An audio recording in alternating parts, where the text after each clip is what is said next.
Hello guys, ഒരു plot പറയട്ടയിലേക്ക് എല്ലാവർക്കും സ്വാഗതം. ഇന്ന് നമ്മൾ കാണാൻ പോകുന്ന ഒരു ഡ്രാമയാണ്. ജീവിതം പെർഫെക്റ്റ് ആണെന്ന് ആർക്കും പറയാനാവില്ല. പക്ഷേ ഒരു കാര്യം തന്നെയാണ് നമ്മൾ ചെയ്യുന്നത്, ട്രൈയിങ്, ജസ്റ്റ് ട്രൈയിങ്. ഇതാണ് we are all trying here എന്ന ഡ്രാമയുടെ ഫീല്. ഒരു സൈഡിൽ സ്വന്തം ഡ്രീംസൊക്കെ നഷ്ടപ്പെട്ടു പോയെന്ന് തോന്നുന്ന അവള്, മറ്റൊരു സൈഡിൽ ലൈഫ് മുഴുവൻ കൺട്രോൾ ചെയ്യാൻ ശ്രമിച്ച് തന്നെ ലോസ്റ്റായി പോകുന്ന അവൻ. സീരീസ് കാണാനായി ചാനൽ സബ്സ്ക്രൈബ് ചെയ്ത് ലൈക്ക് ചെയ്തോളൂ. നമുക്ക് നേരെ സീരീസിലേക്ക് കടക്കാം. ഈ സീരീസിന്റെ തുടക്കത്തിൽ തന്നെ കാണിക്കുന്നത് ഒരാൾ കാര്യമായിട്ടിരുന്ന ലാപ്ടോപ്പിൽ എന്തൊക്കെയോ ടൈപ്പ് ചെയ്യുന്നുണ്ട്. ആളാണ് പാക് ഗ്യോങ്സെ. നമുക്ക് ഗ്യോങ്സെ എന്ന് പറയാം. അടുത്ത സീനിൽ ഗ്യോങ്സെ ഒരു കഫേയിൽ ഇരിക്കുമ്പോൾ ആളുടെ ഫ്രണ്ട് വന്ന് അടുത്തിരിക്കുന്നുണ്ട്. ഗ്യോങ്സെ കുറച്ച് ടെൻഷൻ ആയിട്ടാണ് ഇരിക്കുന്നത്. അപ്പോൾ ഫ്രണ്ട് ചോദിക്കുന്നുണ്ട്, നീ ഇപ്പോഴേ അടുത്ത മൂവിയൊക്കെ എഴുതാൻ തുടങ്ങിയോ? നിന്റെ മൂവി വരാൻ പോകുന്നല്ലേ ഉള്ളൂ. ഇത് കേട്ട ഗ്യോങ്സെ പറയാണ്, ഞാൻ പറയുന്ന നീ ഒന്ന് കേക്ക്, എൻ്റെ ഐഡിയ ഒന്ന് കേട്ടു നോക്ക്. നമുക്ക് നാഷണൽ സ്ട്രെസ് മാനേജ്മെന്റ് ഡിപ്പാർട്ട്മെന്റ് വേണം. അവര് ഈ സ്ട്രെസ് ഉണ്ടാക്കുന്ന ആൾക്കാരെ അപ്പോഴേ കൊല്ലും. വെറുതെ കൊല്ലുമല്ല, ശരിക്ക് കൊല്ലും. ഇത് കേട്ട ഫ്രണ്ട് പറയാണ്, ആ കൊള്ളാം, ആക്ഷൻ കാണും, കോമഡി കാണും, മൂവി നല്ലതായിരിക്കും എന്ന് പറയാണ്. എന്നിട്ട് നമുക്ക് ഗ്യോങ്സയുടെ ഇമാജിനേഷൻ ആണ് കാണിക്കുന്ന. ആള് ഈ നാഷണൽ സ്ട്രെസ് മാനേജ്മെന്റ് ഡിപ്പാർട്ട്മെന്റിൽ വർക്ക് ചെയ്യാണ്. ആള് ഒരാളെ കൊല്ലാൻ വേണ്ടി നോട്ട് ഇട്ട് വെച്ചിട്ടുണ്ട്. ആളെ ശല്യപ്പെടുത്തുന്ന ഒരാളെ. അത് വേറെ ആരുമല്ല, നമ്മുടെ നടൻ ഹോങ് ദോങ്മാൻ ആണ്. നമുക്ക് ദോങ്മാൻ എന്ന് പറയാം. അങ്ങനെ ഗ്യോങ്സെ ദോങ്മാനെ ഷൂട്ട് ചെയ്ത് കൊല്ലുന്നു. അത് കഴിഞ്ഞ് പ്രസന്റിലോട്ട് വരുമ്പോൾ ഫ്രണ്ട് ചോദിക്കുകയാണ്, അവൻ നിന്നെ ഈ വട്ടം എന്താ ചെയ്തത്? ഗ്യോങ്സെ പറയാണ്, പ്രത്യേകിച്ചൊന്നും ഇല്ല, എന്നാലും ഞാൻ പറയാമെന്ന് പറഞ്ഞ ആ സംഭവം നമ്മളെ കാണിക്കുകയാണ്. ഗ്യോങ്സെ, ദോങ്മാൻ പിന്നെ കുറെ ഫിലിം പ്രൊഡ്യൂസേഴ്സും കൂടി ഒരു മീറ്റിംഗ് കൂടിയപ്പോൾ കിംചി റെസ്റ്റോറൻറ്റിലാണ് പോയത്. അവിടെ കയറിയപ്പോൾ ദോങ്മാൻ പറയാണ്, ഓ ഞാൻ കിംചി തിന്നാറില്ല. ഇത് കേട്ട് ഗ്യോങ്സെ പ്രസന്റിൽ ഫ്രണ്ടിനോട് ചോദിക്കുകയാണ്, അവൻ അങ്ങനെയാണോ? എന്ത് മുമ്പിൽ വെച്ച് കൊടുത്താലും തിന്നെന്ന അവൻ അപ്പോൾ പറയാ, എനിക്ക് കിംചി ഇഷ്ടമല്ലെന്ന്. എന്നിട്ട് വീണ്ടും പാസ്റ്റ് കാണിക്കുന്നു. കിംചി വന്നപ്പം ദോങ്മാൻ പറയാണ്, ഓ ഞാൻ എരിവ് കഴിക്കാറേ ഇല്ല. ഇത് കേട്ട ഗ്യോങ്സെ പ്രശ്നം ഒഴിവാക്കാൻ വേണ്ടി പറയാണ്, വെയിറ്റർ ഒരു എരിവ് കുറച്ച് കിംചി എടുത്തോളൂ. കിംചി വന്നപ്പോഴോ ഒട്ടും മാനേഴ്സ് ഇല്ല, വാരി വലിച്ച് അവിടെ ഇരുന്ന് ദോങ്മാൻ തിന്നുകയാണ്. അത് കഴിഞ്ഞ് ഇതേപോലെ വേറൊരു ദിവസം മീറ്റിംഗ് കൂടിയപ്പോൾ ആൾക്കാരെ ഇരിക്കാൻ സമ്മതിക്കാതെ ദോങ്മാൻ എന്തൊക്കെയോ സംസാരിച്ചുകൊണ്ടിരിക്കുന്നുണ്ട്. ദോങ്മാനും ഗ്യോങ്സെയും ദൂരെ ദൂരെ ഇരുന്നെങ്കിലും മൂവിയെ കുറിച്ച് ചോദിക്കുമ്പോൾ ഗ്യോങ്സെ പറയുന്നുണ്ട്, ആ മൂവി ചെയ്യാൻ ഞാൻ ഉദ്ദേശിക്കുന്നില്ല, കാരണം അത് ഫ്ലോപ്പ് ആവാൻ ചാൻസ് ഉണ്ടെന്ന്. ഇത് കേട്ട ദോങ്മാൻ അവിടെ നിന്ന് ചിരിച്ചുകൊണ്ട് എണീറ്റുകൊണ്ട് പറയാണ്, അത് ചെയ്തോ, നിങ്ങളും അവസാനം എന്നെ പോലെ ആയിക്കോളൂന്ന്.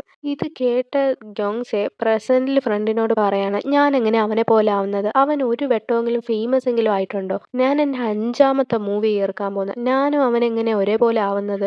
ഇത് കേട്ട ഫ്രണ്ട് പറയാണ്, ശരിയാ, അവനിപ്പോൾ ഒട്ടും കൺട്രോൾ ഇല്ലാതെ ബിഹേവ് ചെയ്യുന്നത് എന്ന് പറഞ്ഞ് രണ്ടുപേരും കാര്യമായിട്ട് ദോങ്മാനെ കുറിച്ചിരുന്ന് കുറ്റം പറയുന്നുണ്ട്. ആ സീൻ കട്ട് ചെയ്ത് പിന്നെ കാണിക്കുന്നത് നമ്മുടെ ആള് ദോങ്മാനെയാണ്. ദോങ്മാൻ എവിടെയോ പോവാൻ ലേറ്റ് ആയി ചാടി എണീറ്റ് പാൻറ്റും ഷർട്ടും ഒരുപാട് പേപ്പേഴ്സ് ഒക്കെ എടുത്ത് പൂച്ചയ്ക്കുള്ള ഫുഡും ഇട്ട് കൊടുത്ത് ആള് വീടിന്റെ വെളിയിലോട്ട് ഇറങ്ങുന്നുണ്ട്.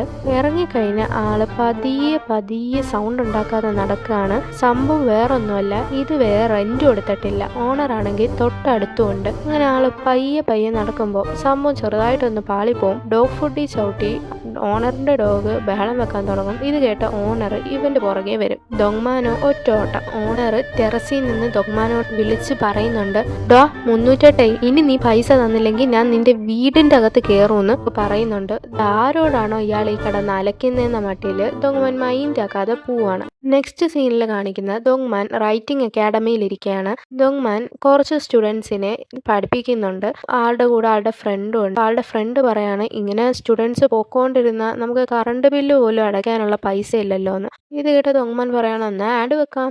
ഫ്രണ്ട് പറയാണ്, ആഡ് വെക്കാൻ നമ്മൾ വിന്നേഴ്സിന്റെ പേര് വെച്ചല്ലേ ആഡ് വെക്കാറുള്ളത്, ഇവിടെ വിന്നേഴ്സ് ഇല്ലാതെ പിന്നെ എന്ത് ആഡ് വെക്കാൻ? ഫ്രണ്ട് പറയുന്നുണ്ട്, നിനക്ക് ഒരുപാട് ഡയറക്ടർമാരെയൊക്കെ അറിയാലോ, അവരെയൊക്കെ കൊണ്ടുവന്നൊരു സ്പെഷ്യൽ ക്ലാസ് ഒക്കെ കൊടു, അങ്ങനെയെങ്കിലും ഈ ഇൻസ്റ്റിറ്റ്യൂഷൻ ഒന്ന് വലുതാവട്ടെ. കേട്ട ദോങ്മാൻ പറയാണ്, അവരെ ഇങ്ങനത്തെ സ്ഥലത്ത് കൊണ്ടുവരാനോ? അടുത്ത സീനിൽ കാണിക്കുന്നത് ദോങ്മാൻ ഒരു കണ്ണാടിയിട്ട സ്റ്റുഡന്റ് അടുത്ത് ഇരിക്കുകയാണ്. ആൾ എഴുതിയ റൈറ്റപ്പ് വായിച്ചു നോക്കുന്നുണ്ട്. എന്നിട്ട് കണ്ണാടിയോട് ചോദിക്കുകയാണ്, നീ റിച്ച് ആണോ? ആളൊന്നും മിണ്ടുന്നില്ല. അങ്ങനത്തെ ഉള്ളവരെ കണ്ടിട്ടുണ്ടോ? അതിനും കണ്ണാടിയൊന്നും മിണ്ടുന്നില്ല. കണ്ടാലറിയാം ഇത് ഇമാജിനേഷനിൽ നിന്ന് എഴുതിയത്, എല്ലാം ഫേക്കാണ്. കാരണം ഇതിനകത്ത് ഡീറ്റെയിൽസ് ഇല്ല. ഈ റിച്ചായ പിള്ളേർ ഒരിക്കലും ഒരു പ്രശ്നം വരുമ്പോൾ അവിടെ നിന്ന് ടെൻഷൻ ആവൂല. അവരപ്പോഴേ ഫോൺ എടുക്കും, വിളിക്കും, ഹലോ അച്ഛാ. പക്ഷെ പാവപ്പെട്ടവർ അങ്ങനെയല്ല. ഏത് സിറ്റുവേഷൻ വന്നാലും അവരെ നിൽക്കാൻ പഠിക്കും. അതാണ് ക്യാരക്ടർ, അതാവണം ക്യാരക്ടർ എന്നൊക്കെ പറഞ്ഞ് ദോങ്മാൻ പറഞ്ഞിട്ട് ക്ലാസ്സിനോട് പൊതുവെയായി ദോങ്മാൻ അവിടെ നിന്ന് പറയാണ്, ദാരിദ്ര്യം നമ്മളെ എല്ലാ നിലയിലും ജീവിക്കാൻ പഠിപ്പിക്കുന്നു, ആരുടെ മുമ്പിൽ എങ്ങനെ നിൽക്കണമെന്ന് നമ്മളെ പഠിപ്പിക്കുന്നു. പക്ഷെ റിച്ച് ആൾക്കാർക്ക് അതില്ല. അവർക്ക് എങ്ങനെ ഇങ്ങനെ എഴുതണമെന്ന് പോലും അവർക്ക് അറിഞ്ഞുകൂടാ. എന്നിട്ട് പറയാണ്, റൈറ്റേഴ്സിന് ദാരിദ്ര്യം എന്ന് പറയുന്നത് ദൈവത്തിന്റെ അനുഗ്രഹമാണെന്നൊക്കെ പറഞ്ഞിട്ട് പിള്ളേരെയും കൊണ്ട് അത് പറയിപ്പിക്കുന്നുണ്ട്. ഇത് കേട്ട ഒരു കുട്ടി ദോങ്മാനോട് ചോദിക്കുകയാണ്, സാർ റിച്ച് ആണോ പുവർ ആണോ? ഇത് കേട്ട ദോങ്മാൻ ചിരിച്ചിട്ട് പറയാണ്, ഞാനോ? ദാരിദ്ര്യത്തിന്റെ അർത്ഥം അറിയണമെങ്കിൽ എന്നെ നോക്കിയാൽ മതി. ഇത് കേട്ട ആ സ്റ്റുഡന്റ് വീണ്ടും ഒരു ചോദ്യം ചോദിക്കുകയാണ്, പിന്നെന്താ സാറ് സക്സസ് ആവാത്തെ? ഇത് കേട്ട് ദോങ്മാൻ കുറച്ചൊന്ന് സ്റ്റക്കായി ഒരു വലിച്ച ചിരിയും ചിരിച്ചിരിക്കുന്നുണ്ട്. അത് കഴിഞ്ഞ് നെക്സ്റ്റ് സീനിൽ കാണിക്കുന്നത് ദോങ്മാൻ ഒരു റെയിൽവേ സ്റ്റേഷനിൽ കൂടെ നടക്കുകയാണ്. ആൾ അവിടെയാണെങ്കിലും ആളുടെ മൈൻഡ് ഫുൾ ഇന്ന് ക്ലാസ് റൂമിൽ നടന്ന സംഭവമാണ്. അപ്പോൾ വീണ്ടും ക്ലാസ് റൂം നമ്മളെ കാണിക്കുന്നു. ആ ചോദ്യത്തിന് ശേഷം ദോങ്മാൻ കുറേ നേരം ഇങ്ങനെ സ്റ്റക്കായി ഇരിക്കുകയാണ്. എന്നിട്ട് ആളുടെ ഇമോഷൻ വാച്ചിലോട്ട് നോക്കുന്നുണ്ട്. ഇമോഷൻ വാച്ച് എന്ന് പറയുമ്പോൾ ആ ടൈമിലുള്ള ഇമോഷൻ അതിൽ കാണിക്കും. എന്നിട്ട് ദോങ്മാൻ സ്റ്റുഡൻസിനോട് ചോദിക്കുകയാണ്, എൻ്റെ ഇമോഷൻ വാച്ചിൽ ഇപ്പം എന്താ വന്നേന്നറിയാവോ? ആരും ഒന്നും മിണ്ടുന്നില്ല. ഒന്ന് ഗസ് ചെയ്യ്. നാണം വന്നോ? ആരെങ്കിലും അപമാനിച്ചോ? അതോ ദേഷ്യം വന്നോ? ഒന്ന് ഗസ് ചെയ്ത് നോക്കിയേ. അപ്പോഴും ആരും ഒന്നും മിണ്ടുന്നില്ല. അപ്പൊ ദോങ്മാൻ പറയാണ്, ഇതൊന്നുമല്ല, ഇതിൽ വന്നത് റിസൻഫുൾ എന്ന. ഈ റിസൻഫുൾ എന്ന് പറയുമ്പം ദേഷ്യം, അസൂയ, അപ്പോഴത്തെ അവസ്ഥ അംഗീകരിച്ച് അതിനുള്ള വിഷമം, ഇതെല്ലാം കൂടെ ചേർന്നൊരു ഇമോഷനാണ് റിസൻഫുൾ. അതാണ് അവന്റെ വാച്ചിൽ അപ്പൊ കാണിക്കുന്നത്. അവനത് സ്റ്റുഡൻസിന് കാണിച്ചു കൊടുക്കുന്നുണ്ട്. എന്നിട്ട് അവൻ പറയാണ്, ഇത് കണ്ടിട്ട് എനിക്ക് പേടിയാവാണ്. കാരണം ഇത് എന്ത് ശരിയാന്നറിയാവോ? ഞാൻ ശരിക്കും റിസൻഫുള്ളാ എന്ന് പറഞ്ഞ് ആ സീൻ കട്ട് ചെയ്ത് അടുത്ത സീനിൽ ദോങ്മാൻ റെയിൽവേ സ്റ്റേഷനിൽ കൂടെ നടക്കുമ്പോൾ ആൾക്ക് ഫോണിലൊരു കോൾ വരികയാണ്. അത് ലോൺ കൊടുത്ത ആളാണ്. അപ്പോൾ ദോങ്മാൻ കോൾ എടുക്കുമ്പോൾ ഈ ലോൺ കൊടുത്ത ആള് പറയുന്നുണ്ട്, സൗത്ത് കൊറിയയിലുള്ള ലോൺ എടുക്കുന്ന ആൾക്കാർ എന്ത് നല്ല ആക്ടേഴ്സ് ആണെന്നറിയാവോ? പൈസ കിട്ടാൻ വേണ്ടി കടന്ന് കരയും. പക്ഷെ ചോദിച്ചാലോ ഇങ്ങനൊരാളുണ്ടെന്നേ അവർക്ക് മൈൻഡില്ല. ഇപ്പൊ നിന്റെ പൂച്ചയ്ക്ക് എങ്ങനെയുണ്ട്? ഞാൻ നിന്റെ പൂച്ച ഇനി കാണാൻ വരണോ? സർജറിയൊക്കെ നല്ലോണം പോയോ എന്നൊക്കെ ചോദിച്ച് നമ്മുടെ ദോങ്മാനെ ഇട്ട് കുത്തുന്നുണ്ട്. ദോങ്മാൻ ഇതെല്ലാം കേട്ട് ഒന്നും മിണ്ടാതെ ആളുടെ കോട്ടിൽ ഒരു ഹോളുണ്ട്. ആ ഹോളിൽ ഇങ്ങനെ കൈയിട്ട് തലയും കുനിച്ച് നിൽക്കുകയാണ്. അടുത്ത സീനിൽ കാണിക്കുന്നത് ഗ്യോങ്സോയുടെ മൂവി ഇറങ്ങുന്നതിന് വേണ്ടി എല്ലാവരും ഒരു കൺഗ്രാജുലേഷൻ എന്ന നിലയ്ക്ക് എല്ലാവരും കൂടെ ഒരു മീറ്റപ്പ് കൂടിയേക്കാണ്. മീറ്റപ്പില് യങ്സു സംസാരിക്കുന്നുണ്ട്. ഇതാണ് യങ്സു. ഇപ്പൊ യങ്സു എല്ലാവരുമായിട്ട് എന്ന നിലയ്ക്ക് ഒരു ടോസ്റ്റ് ചെയ്യുന്ന രീതിയിൽ വൈനൊക്കെ എടുത്തിട്ട് എല്ലാവരോടും കാര്യം പറയാണ്. എൻ്റെ ആദ്യത്തെ ഡിബേറ്റ് ഇറങ്ങിയപ്പോൾ നിങ്ങൾക്കൊക്കെ എന്ത് അസൂയായിരുന്നു. ഇപ്പോൾ നമ്മളെല്ലാവരും വലിയ പ്രൊഡ്യൂസേഴ്സ് എന്ന് പറയാൻ വന്നപ്പോൾ ദോങ്മാൻ്റെ സീറ്റിലോട്ട് നോക്കും. ദോങ്മാൻ വന്നിട്ടില്ല. എന്നിട്ട് യങ്സു പറയും, ഓ ഭാഗ്യം, ഞാൻ വിചാരിച്ചു ദോങ്മാൻ ഇവിടെ ഉണ്ടെന്ന്. അവനുണ്ടായിരുന്നെങ്കിൽ ഞാൻ എങ്ങനെ ഇത് പറഞ്ഞേനെ എന്ന് പറഞ്ഞിട്ട് ബാക്കി പറയാണ്. നമ്മളിപ്പോൾ എല്ലാവരും ഡിബേറ്റൊക്കെ ചെയ്ത് മൂവിയൊക്കെ ചെയ്ത് വലിയ പ്രൊഡ്യൂസേഴ്സും ഡയറക്ടേഴ്സും ഒക്കെ ആയി. ഈ ഇൻഡസ്ട്രിയിലുള്ളവർക്കെല്ലാം 8th ക്ലബിനെ കുറിച്ച് അറിയാം. അങ്ങനത്തെ ഉള്ള നമ്മൾ ഇപ്പോൾ വലിയ നിലയിലെത്തിയതിൽ എനിക്ക് സന്തോഷമുണ്ട്. നമ്മളെ കാരണം എനിക്ക് അഭിമാനമുണ്ട് എന്നൊക്കെ പറഞ്ഞു യങ്സു അവിടെ പറയാണ്. എന്നിട്ട് ഗ്യോൺസയോട് ഒരു ടോസ്റ്റ് ചെയ്യാൻ പറയാണ്. ഇപ്പോൾ ഗ്യോൺസ എണീറ്റിട്ട് പറയാണ്, നമുക്ക് എല്ലാവരും നമ്മൾ ഇത്രയും നല്ല നിലയിലെത്തിയതിന് എനിക്ക് അഭിമാനമുണ്ട്. പൈസ വരട്ടെ, ഇനിയും ഫിലിംസ് വരട്ടെ എന്നൊക്കെ പറഞ്ഞ് അവരവിടെ ഇരുന്ന് എൻജോയ് ചെയ്യുകയാണ്. അടുത്ത സീനിൽ നമ്മുടെ ദോങ്മാൻ അങ്ങോട്ട് വരുന്നതാണ് കാണിക്കുന്നത്. ദോങ്മാൻ അവിടെ കയറുമ്പോൾ തന്നെ ഇത്രയും നേരം ചിരിച്ചുകൊണ്ടിരുന്ന ആൾക്കാരുടെ മുഖത്തെ ചിരിയൊക്കെ അങ്ങ് വാടും. ദോങ്മാനെ കാണുമ്പോൾ തന്നെ ഗ്യോൺസെ തിരിഞ്ഞങ്ങിരിക്കും. അവിടെ വന്ന് ദോങ്മാൻ നല്ല രീതിയിൽ വാരി വലിച്ച് തിന്നാൻ തുടങ്ങും. കണ്ടതും എല്ലാം അവൻ ഇങ്ങനെ തിന്നുകൊണ്ടിരിക്കുകയാണ്. ചിലവർ ഇവരെ മൈൻഡ് ചെയ്യുന്നില്ല. ചിലവർ ഇവനെ ഒരു പുച്ഛഭാവത്തിൽ ഡിസ്കസ്റ്റിംഗ് ആയിട്ട് ഇവനെ നോക്കിക്കൊണ്ടിരിക്കുകയാണ്. നമ്മുടെ ഗ്യോങ്സെ ഇറക്കുന്ന മൂവിയുടെ പേര് സിസ്റ്റർ വെഞ്ചൻസ് എന്നാണ്. അപ്പോൾ അതിൻ്റെ പോസ്റ്റർ അവിടെ ഇരിക്കുന്നുണ്ട്. വീണ്ടും നല്ല രീതിയിൽ കഴിച്ചുകൊണ്ടിരിക്കുകയാണ്. ആള് സ്ട്രെസ്സ് തീർക്കുന്നത് കഴിച്ചുകൊണ്ടാണ്. ദോങ്മാൻ യോങ്സയോട് ആ ഫുഡ് വേണോ എന്ന് ചോദിച്ചിട്ട് അവൻ്റെ ഫുഡും കൂടി എടുത്ത് കഴിക്കുന്നുണ്ട്. ഇപ്പോൾ യോങ്സെ പറയുന്നുണ്ട്, പതിയെ തിന്ന്, നീയും ഫുഡുമായിട്ടുള്ള പോരാട്ടം ഇതുവരെ നിർത്തിയില്ലേ നീ എന്നൊക്കെ ദോങ്മാനോട് ചോദിക്കുന്നുണ്ട്. ദോങ്മാൻ വൈനൊക്കെ എടുത്ത് ശരിക്ക് കുടിക്കുന്നുണ്ട്. എല്ലാരും അവനെ ശല്യം എന്ന രീതിയിൽ നോക്കിക്കൊണ്ടിരിക്കുകയാണ്. അപ്പൊ യങ്സ് ചോദിക്കുകയാണ്, "ഇപ്പൊ നിന്റെ ലൈഫൊക്കെ എങ്ങനുണ്ട്?" എന്ന് ചോദിക്കുമ്പോ ഡോങ്മാൻ പറയാണ്, "ഇപ്പൊ ഞാൻ ശരിക്ക് ബിസിയാണ്.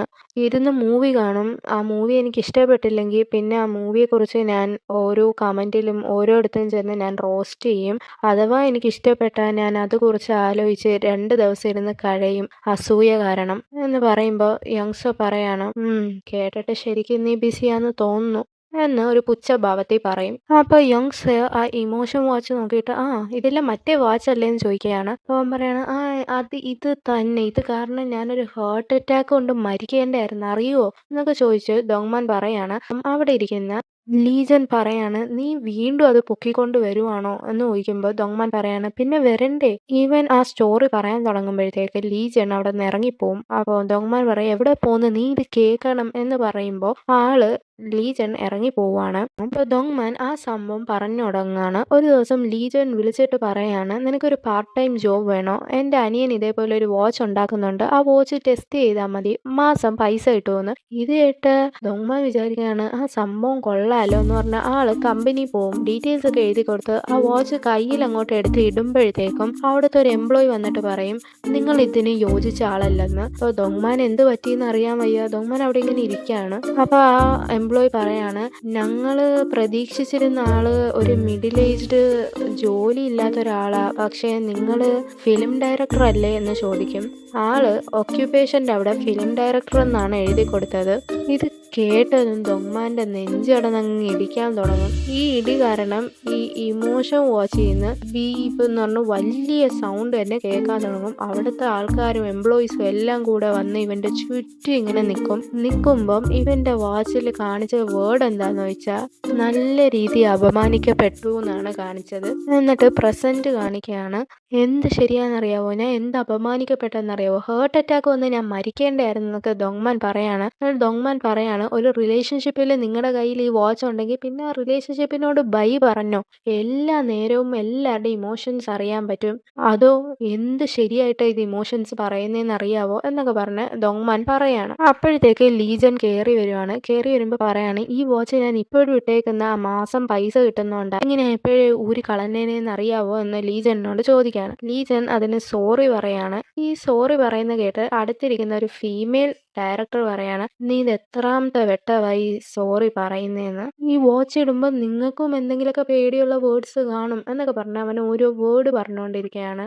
അഫെയർ ഇപ്പൊ ആരുടെയോ നെഞ്ചിടിക്കുന്നില്ലേ എന്ന് ഡോങ്മാൻ ചോദിക്കുന്നുണ്ട്. ഇപ്പൊ എല്ലാരും പറയാണ്, "ഒന്ന് നിർത്ത്." ഇപ്പൊ ഗ്യോങ്സയുടെ കയ്യിൽ നിന്നുള്ള ക്ഷമ എല്ലാം പോയി ഗ്യോങ്സെ പറയാണ്, "ഇത് എത്രാമത്തെ വെട്ടമോ ഒരു സ്റ്റോറി തന്നെ നീ പറഞ്ഞുകൊണ്ടിരിക്കുന്നത്. ഞാനിപ്പോൾ ഇത് 6ാമത്തെ 7ാമത്തെ വെട്ടം ഈ കേൾക്കുന്നത്. നിനക്ക് മടുക്കൂലേ? അതോ നീ പറഞ്ഞെന്ന് നീ മറന്നു പോകുന്നതാണോ" എന്ന് ഡോങ്മാനോട് ദേഷ്യപ്പെടുകയാണ്. ഡോങ്മാൻ കുറച്ചു നേരം മിണ്ടാതിരുന്നിട്ട് പറയാണ്, ഇത് രസവാ. നല്ല സ്റ്റോറീസ് 1, 2, 3 എത്ര വട്ടം പറഞ്ഞാലും അത് രസവാ" എന്ന് ഡോങ്മാൻ പറയാണ്. എന്നിട്ട് ഡോങ്മാൻ ഗ്യോങ്സയോട് ചോദിക്കുകയാണ്, "എന്താ നിങ്ങൾ മൂവീസ് പറയാറില്ലേ? ഒന്നീ കൂടുതൽ വട്ടം പറയാറില്ലേ" എന്ന് ചോദിക്കുകയാണ്. ഗ്യോങ്സയുടെ തലയിൽ ഫുള്ള് ഇവനെ ഇപ്പോൾ ഷൂട്ട് ചെയ്യണമെന്ന രീതിയിൽ ആളുടെ ഇമാജിനേഷൻ കാണിക്കുകയാണ്. ഡോങ്മാനെ ഷൂട്ട് ചെയ്യുന്നു, വീണ്ടും ഡോങ്മാൻ വരുന്നു, വീണ്ടും ഷൂട്ട് ചെയ്യുന്നു. ഓരോ കാര്യങ്ങൾ പറഞ്ഞ് ശല്യപ്പെടുത്തിക്കൊണ്ട് ഡോങ്മാൻ ഗ്യോങ്സയെ അടുത്ത് വരികയാണ്. എത്ര ഷൂട്ട് ചെയ്തിട്ടും ഡോങ്മാൻ പോകുന്നില്ല. അപ്പോൾ ആ നീല ഡ്രസ്സിട്ട് പ്രൊഡ്യൂസർ പറയാണ്, "ഡോങ്മാനെ, ഞങ്ങളിവിടെ ഗ്യോങ്സയെ ആ മൂവി റിലീസിന് കൺഗ്രാറ്റ്സ് ചെയ്യാൻ വന്നതാ" എന്ന് പറയുമ്പോൾ ഡോങ്മാൻ ഇത് കേട്ട് ഗ്ലാസ്സിൽ വൈൻ ഒഴിച്ചിട്ട് ആർക്കോ വേണ്ടി പറയുന്ന കണക്ക് ഗ്യോങ്സയെ നോക്കിയിട്ട് പറയും, കൺഗ്രാറ്റ്സ്." ഇത് കണ്ടിട്ട് ഗ്യോങ്സയ്ക്ക് ദേഷ്യം സഹിക്കാൻ വയ്യാതെ ഗ്യോങ്സെ ആ റൂമിൻ്റെ വെളിയിലിറങ്ങുമ്പോൾ ഫ്രണ്ട് കൂടെ വരുന്നുണ്ട്. വന്നിട്ട് പറയും, "കുഴപ്പമില്ല, നീ ഒന്ന് സഹിച്ചിരിക്കുക." പറയും, "റിലീസിന് മുമ്പ് എനിക്ക് ഒരു പ്രശ്നം ഉണ്ടാക്കാനും താല്പര്യമില്ല." ഗ്യോങ്സെ ദേഷിച്ച് പറയും, "റിലീസ് കഴിഞ്ഞിട്ട് കാണാമെന്ന്" പറഞ്ഞ് ഗ്യോങ്സെ ഇറങ്ങി പോവാണ്. നെക്സ്റ്റ് സീനിൽ കാണിക്കുന്നത് യങ്സോ ഫ്രണ്ട് പിന്നെ ഒരു കണ്ണാടി ഇട്ട ആളും കൂടി ഇരിക്കുകയാണ്. യോങ്സോ ചോദിക്കുന്നുണ്ട്, "അവനിപ്പോൾ എന്താ ചെയ്യുന്ന?